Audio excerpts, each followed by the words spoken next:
Next है section C, quantitative aptitude. Question is add 6 to the smallest 3 digit number, यानी कि 3 अंकों की सबसे छोटी संख्या में 6 आपको जोड़ना है। तो 3 अंकों की सबसे छोटी संख्या होती है 100। अब यहाँ पर उसमें कितने जोड़ना है, 6, तो कितने हो गए 106। Then subtract the biggest 2 digit number from the sum. अब क्या करना है, 2 अंकों की जो सबसे बड़ी संख्या उसे 106 में से माइनस करना है। तो कौन सी होती है 99। अब हमने इसे माइनस कर दिया, तो माइनस करने पर कितना बचा 7। तो आंसर क्या होगा, तो यहाँ पर जो है कौन सा नंबर मिला 7, तो आंसर होगा ऑप्शन नंबर 2। अब यहाँ पर क्वेश्चन है which of the following is correct, इनमें से कौन सा सही है। तो यहाँ पर देख लेंगे, तो आंसर होगा ऑप्शन नंबर 3। यदि हम 275 को प्लस करते हैं और 205 और 70 को प्लस करते हैं तो दोनों इक्वल होगा। तो आंसर इसीलिए क्या है, ऑप्शन नंबर 3 है। Now question is Divya, Sama, Gurpreet and Aiden are friends, ये जो हैं दोस्त हैं। The graph shows the number of toys each of them है, जितने खिलौने उनके पास हैं वो ये ग्राफ दिखाता है। What can we conclude from the given graph, इस दिए गए ग्राफ से हम क्या कंक्लूड कर सकते हैं। तो यहाँ पर जो है एडिन के पास कितने खिलौने हैं 40 हैं, गुरप्रीत के पास 30 हैं, समा के पास 20 हैं और दिव्या के पास 10 हैं। इसमें से जो है करेक्ट क्या बताता है, तो यहाँ पर है Sama has twice as many toys as Divya है। जितने जो है दिव्या के खिलौने हैं, दिव्या के पास कितने हैं 10 हैं, तो समा जो है दिव्या से दुगने खिलौने रखती है, तो बिल्कुल सही है। तो आंसर इसलिए क्या है 3 होगा। अब यहाँ पर क्वेश्चन है सेलेक्ट द इनकरेक्ट ऑप्शन, जो इसमें गलत है वो आपको सेलेक्ट करना है। तो इसका जो आंसर होगा ऑप्शन नंबर 4 होगा। The sum of 2 odd number is always odd, 2 विषम संख्याओं का जोड़ हमेशा विषम होता है। तो ये जो है ये रॉन्ग है। अब यहाँ पर क्वेश्चन है 8 packets of juice each of 250 ml are poured in a jug, एक जग में 250 मिलीलीटर जूस के 8 पैकेट डाले जाते हैं। How much juice is left, कितना जूस बच जाता है if 800 ml of juice is consumed, यदि 800 मिलीलीटर जूस का सेवन कर लिया जाता है। तो यहाँ पर जो है 8 पैकेट में कितने ml जूस आएगा, तो 2000, उसमें से 800 ml जूस को कंज्यूम कर लिया गया है। तो इसमें से हम माइनस कर लेंगे, तो माइनस करने पर कितना बचता है 10 में से हमने 8 माइनस किए, कितने बचे 2 और यहाँ पर 1, तो कितना बचा 1 लीटर 200, यानी कि आंसर होगा option number 4, 1 litre 200 millilitre juice रह जाता है। अब यह क्वेश्चन है which of the following shows the number are in descending order, निम्नलिखित में से कौन सा दर्शाता है कि संख्याएं अवरोही यानी कि घटते क्रम में हैं। तो यहाँ पर 4351 तो गलत है, 7852 तो यहाँ भी गलत है, 17 18 12 19 तो ये भी गलत है, 19 18 17 12 तो यहाँ पर जो है ये असेंडिंग ऑर्डर में है, तो बिल्कुल सही है। तो आंसर होगा ऑप्शन नंबर 4। अब यहाँ पर क्वेश्चन है Tasi has a rectangular field, Tasi के पास जो है एक आयताकार एक मैदान है। The breadth of the field is 40 metre, field की जो ब्रेथ है चौड़ाई है वो 40 मीटर है, यहाँ देख सकते हैं।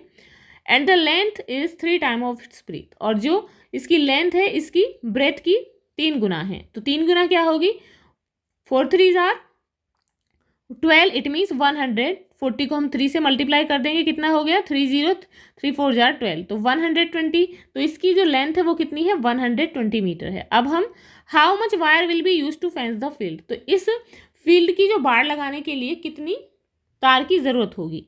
तो क्या करेंगे 120 में हम 40 को प्लस करेंगे, कितना हो गया 160।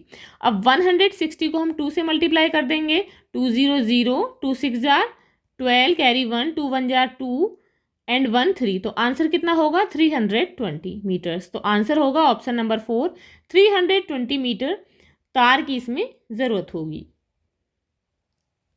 अब यहाँ पर क्वेश्चन है Dulal takes 1/4 of an hour to draw a picture, Dulal जो है चित्र को बनाने में 1/4 घंटे का समय लेता है, यानी कि 1/4 घंटे का समय लेता है। How much time will he take to make 10 such pictures, तो उसे ऐसी 10 चित्र बनाने में कितना समय लगेगा। तो 1 आवर में कितनी मिनट्स होती हैं 60 मिनट होती हैं। 60 का हम 4 यानी कि उसे 60 को डिवाइड करेंगे 4 से, तो कितना आंसर आएगा 50, यानी कि 15 मिनट जो है एक चित्र को बनाने में लगता है।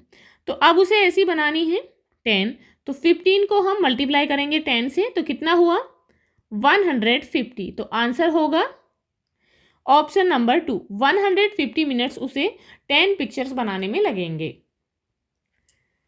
अब यहाँ पर क्वेश्चन है, Kareena went to watch a movie. Kareena जो है एक मूवी देखने गई। The time at which the movie started and ended are shown in the given clocks. यहाँ पर दी गई क्लॉक्स में कब मूवी शुरू हुई और कब खत्म हुई वो समय दिखाया गया है। How long was the movie, movie जो है कितनी लंबी थी। तो 7:15 पर वो स्टार्ट हुई और 10 o'clock पर एंड हो गई। तो 7 के बाद 8, 9, 10 यानी कि 1 आवर, 2 आवर, 3 आवर।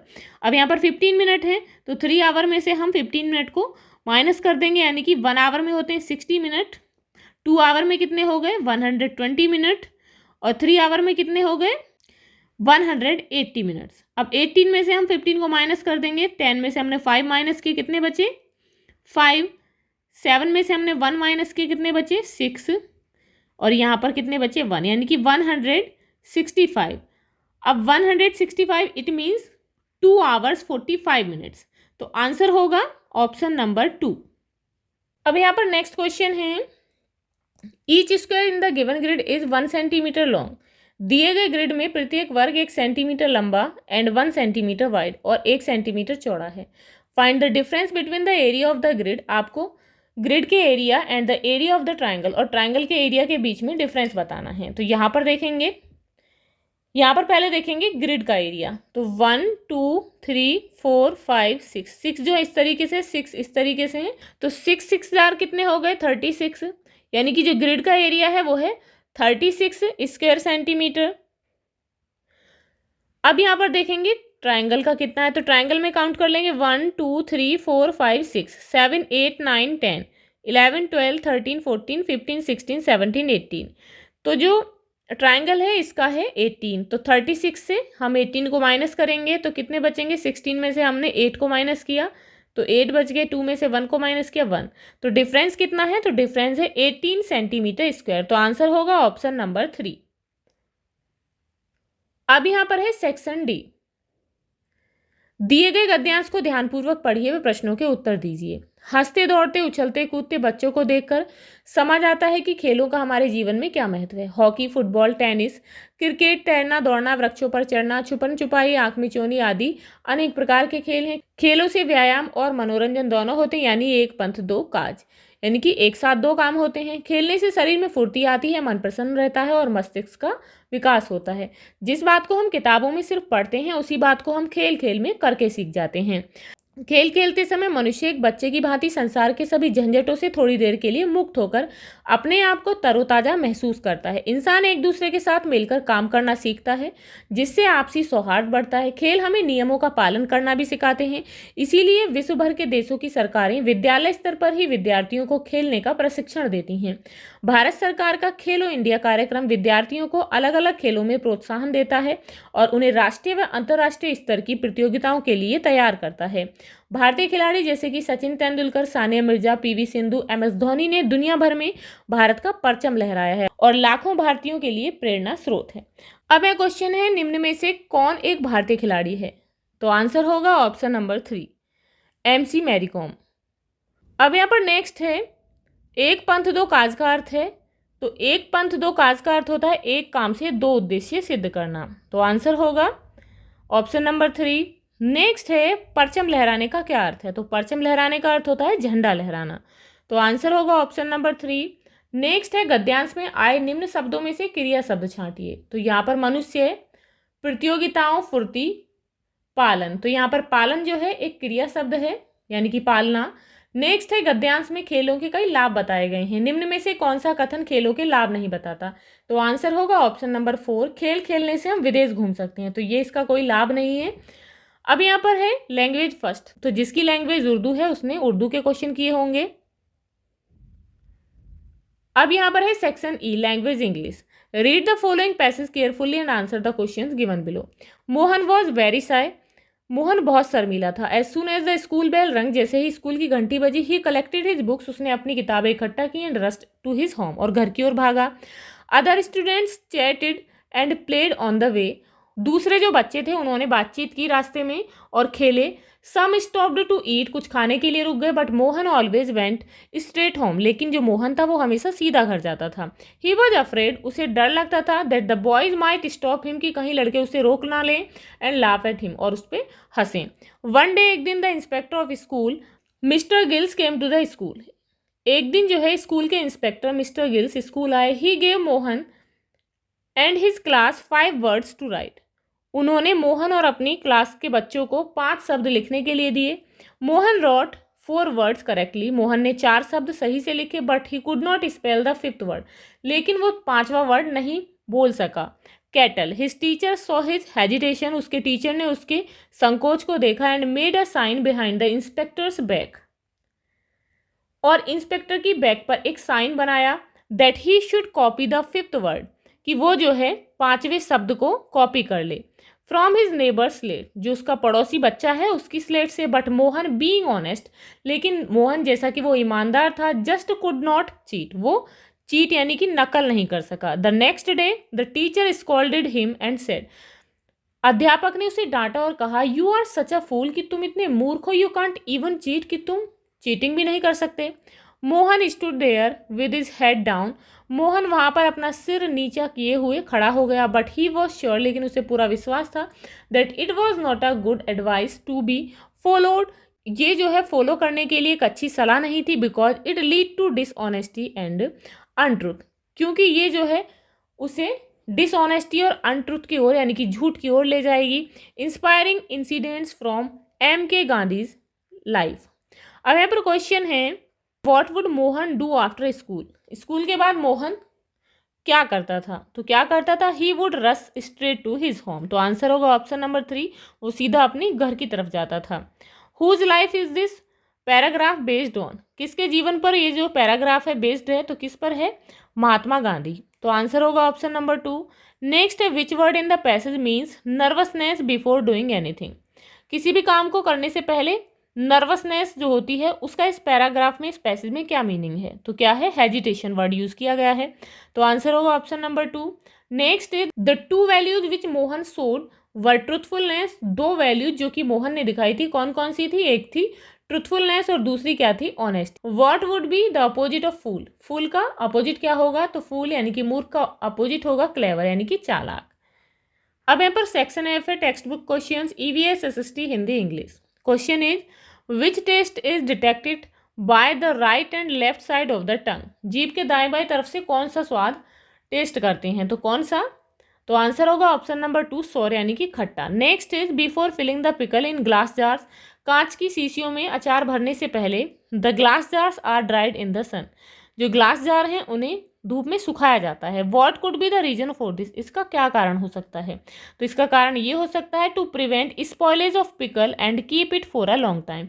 अचार को खराब होने से बचाने और लंबे समय तक रखने के लिए उन्हें धूप में सुखाया जाता है। तो आंसर होगा ऑप्शन नंबर 2। अब यहाँ पर नेक्स्ट है, in which year did Ronald Ross get the Nobel prize in medicine. Ronald Ross को चिकित्सा के क्षेत्र में नोबेल पुरस्कार कब मिला, तो कब मिला था, 1902 यानी कि 1902 में। तो आंसर होगा option number 3। Next is, vitamin C and iron tablets are given for strength while climbing the mountains. पहाड़ पर चढ़ते समय ताकत के लिए विटामिन C और आयरन की गोलियां दी जाती हैं। विच of the following food item is a good source of vitamin C। इनमें से जो है कौन सा विटामिन C का अच्छा सोर्स है, तो कौन सा है, आंवला। तो आंसर होगा option number 4। Question is, which of the following Indian state has crude oil reserve. निम्न में से किस भारतीय राज्य में कच्चे तेल का भंडार है, तो किस में है, तमिलनाडु में। तो आंसर होगा option number 2। Next is, which of the following statement is correct about the continent of Asia. इनमें से एशिया महाद्वीप के बारे में कौन सा कथन सही है, तो कौन सा सही है, तो आंसर होगा option number 2। An animal named Panda is found in this continent. इस कॉन्टिनेंट पर जो है पांडा नामक जानवर पाया जाता है। अब यहाँ पर नेक्स्ट है, India is the first country to send a satellite to Mars in its very first attempt. अपने पहले ही प्रयास में मंगल ग्रह पर उपग्रह भेजने वाला भारत देश पहला है। In which year did this historic mission take place. ये जो ऐतिहासिक मिशन था किस साल हुआ, तो कब हुआ था, 2013 में। तो आंसर होगा ऑप्शन नंबर 2। अब यहाँ पर नेक्स्ट है, the grasslands located in Argentina are called pampas. Argentina में स्थित घास के मैदानों को पाम्पास कहते हैं। In which continent are pampas located. ये जो पाम्पास ग्रासलैंड्स हैं वो किस कॉन्टिनेंट में हैं, तो किस में हैं, साउथ अमेरिका में। तो आंसर होगा ऑप्शन नंबर 3, दक्षिण अमेरिका यानी कि साउथ अमेरिका में। अब यह क्वेश्चन है, चूज द फॉल्स स्टेटमेंट। आपको जो है गलत स्टेटमेंट चूज करना है। तो यहाँ पर जो है गलत स्टेटमेंट है option number first, postal service first started in India, कि ये जो है भारत में शुरू हुई, तो ये गलत है, सबसे पहले चीन में शुरू हुई। अब यहाँ पर नेक्स्ट है, the script used in which of the following civilisations has not been read till date, निम्न में से किस सभ्यता में प्रयुक्त लिपि को अभी तक नहीं पढ़ा जा सका है, तो किसका, हड़प्पा सिविलाइजेशन, तो आंसर होगा ऑप्शन नंबर 2। अब यहाँ पर नेक्स्ट है, गफलत का अर्थ है, तो गफलत का अर्थ होता है भूल, तो आंसर होगा ऑप्शन नंबर 3। गुरु और चेला कविता के कवि कौन हैं, तो इसके कवि हैं सोहनलाल द्विवेदी। नेक्स्ट है, जंजीर, भरवा, खुला हुआ जंजीर, ये सब किसके प्रकार हैं, तो ये सभी कसीदाकारी के प्रकार हैं, तो आंसर होगा ऑप्शन नंबर 3। नेक्स्ट है, सरहुल त्योहार के बारे में कौन सा कथन गलत है, तो इसके बारे में कथन गलत है कि आटे और गुड़ को गूंथकर पकवान बनाए जाते हैं, तो ये गलत है, आंसर होगा ऑप्शन नंबर 4। अब यहाँ पर नेक्स्ट है, आंख पर पर्दा पड़ना मुहावरे का क्या अर्थ है, तो इसका अर्थ होता है अकल से काम न लेना, तो आंसर होगा option number 3। What is a group of soldier called, soldiers यानी कि सिपाहियों के ग्रुप को क्या कहा जाता है, तो क्या कहते हैं, उसे हम ट्रूप कहते हैं, तो आंसर होगा ऑप्शन नंबर फर्स्ट यानी कि बेड़ा। अब यहाँ पर नेक्स्ट है, find the opposite of land, land का अपोजिट क्या होता है, तो लैंड का अपोजिट होता है बोरो यानी कि उधार लेना, लैंड उधार देना, तो आंसर होगा option number first. Next is, if king is called ningthou in Manipuri language, यदि मणिपुरी भाषा में किंग को निंगथौ कहा जाता है, what is queen called in the same language, तो उसी भाषा में क्वीन को क्या कहा जाएगा, तो क्या कहा जाएगा, लेइमा, तो आंसर होगा ऑप्शन नंबर 4। अब यहाँ पर नेक्स्ट है, which of the following is not an ingredient of AVL, इनमें से कौन सा जो है एवियल का इंग्रेडिएंट नहीं है, उसमें डाले जाने वाला कोई इंग्रेडिएंट नहीं है, तो आंसर होगा ऑप्शन नंबर 3 यानी कि रोस्टेड पीनट्स। नेक्स्ट है, the poem team work has been written by, poem team work को किसके द्वारा लिखा गया है, तो किसने लिखा है, जैन नीग्रो ने, तो आंसर होगा ऑप्शन नंबर 4। तो आप जो है अपने क्वेश्चन पेपर को ध्यान से मैच करेंगे और काउंट करेंगे कि आपके कितने क्वेश्चन सही हैं और कितने गलत हैं, और मुझे जो है आप कमेंट बॉक्स में कमेंट करके बताएंगे। If you like this video, please like and share, and if you are new on this channel, please subscribe the channel. Thank you.